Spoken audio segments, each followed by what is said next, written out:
He lost the freedom. Like he wants us to be free. And if they want to leave, they can. If they want to stay with him, they can. And so it seems like he always lets us have that freedom to leave.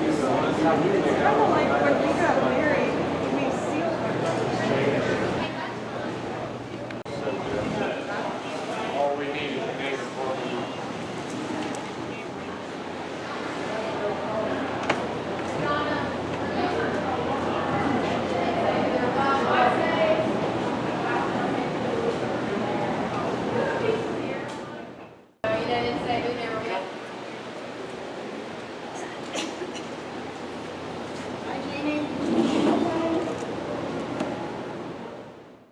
Can you tell me what your name is and your ministry?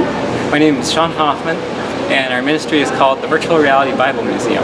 Okay. What do you do? We've built different virtual experiences of the Bible times. So you can put on the glasses, and then it's like you're transported back in time to the Bible times. You can visit the tabernacle, you can explore Noah's Ark, the Second Temple, you can swim with the dinosaurs underwater, or explore in the jungle with the dinosaurs, and you can also see the dreams of Daniel 2 and Daniel 7. And so what we do is we set this up for the public to try. And we let people come and they can put on the headset, it's all free, and they can experience different things from the Bible. A lot of people have never tried virtual reality, so they really want to try it.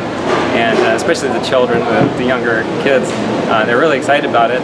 And so their first experience with virtual reality gets to be something from the Bible.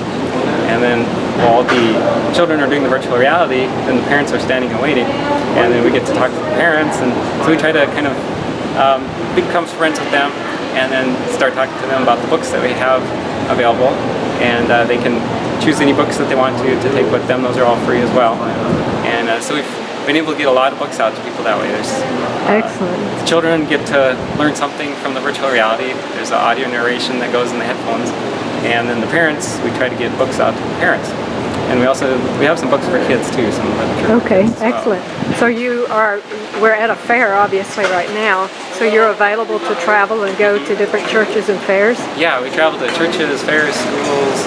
We've been traveling all over the United States for the last 3 or 4 years. And the last 2 years before COVID started, we've had about like 2,000 people a year going through the Bible Museum. And we've given away about 1,500 books a year. And that's just like 3 fairs or so a year, or 3 or 4 fairs. So we're also trying to get other people involved too, so that we're trying to make everything replicable so other people can do the same things, set up the same kind of displays we have. We can get them set up with the virtual reality so they can do the same things too at their fairs. How can people get in touch with you? Our website is vrbm.org. So that's Virtual Reality Bible Museum. It's vrbm.org. Okay. And there's a contact form on there. You can send us a message if you want to. And yeah, we'd love to hear from you. Very good. Thank you, Sean. Yeah, you're welcome.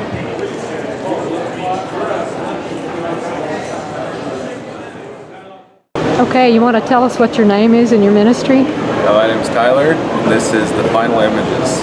Okay, what inspired you to make this ginormous thing? Well, I did chainsaw art for 14 years professionally, climbing arborist, and I started welding for 5 years, and all that kind of tied in, and I just started praying, my family and I started praying on how we could help further the work, I guess. And so then we started reading the story about a guy named W.W. Simpson that Ellen White wrote about in the early 1900s. He did this out of paper mache. They're a lot smaller, but he's taking them all over the country, and he's getting 3,000 to 5,000 people a year for a meeting come in, and then they were able to baptize hundreds of people. So she said this type of work will be used more and more in the end times. Very good. What is this thing made out of? Did a rebar skeletal system and then a spray foam installation. Then we took the chainsaw and a grinder and pulled all the detail out of that. So your family is on the road with this? Yeah. Are you available to go to fairs and churches? Yeah, we just go wherever God calls us to go. So the big side is if God opens the doors, I'd like to build a lot more of these to get the equipment for it.